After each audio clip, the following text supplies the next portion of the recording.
সোনা দিদি আমার এই বাটা মাছটা দিয়ে ডাটা আলু আর বড়ি দিয়ে সুন্দর করে ঝোলটা করো তো, যাতে আঙুল চেটে চেটে খেতে পারি। এই তো সোনা দিদি, তোমাকে এক্ষুনি ডাটা আলু বড়ি দিয়ে আমি এখনই সুন্দর করে ঝোল করে খাওয়াবো। নুন দিলাম, হলুদ দিলাম।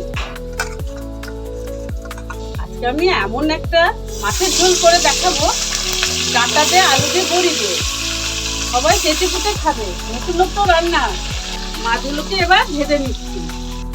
আমরা গ্রাম বাংলারই বউ, এইভাবে গরমের মধ্যে এইভাবে রান্না করি।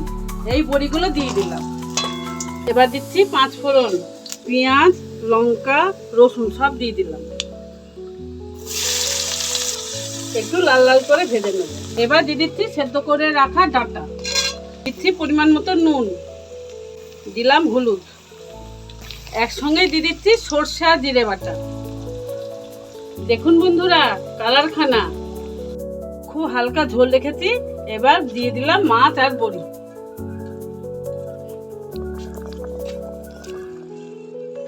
দেখেন বন্ধুরা, আমার মাছ রেডি।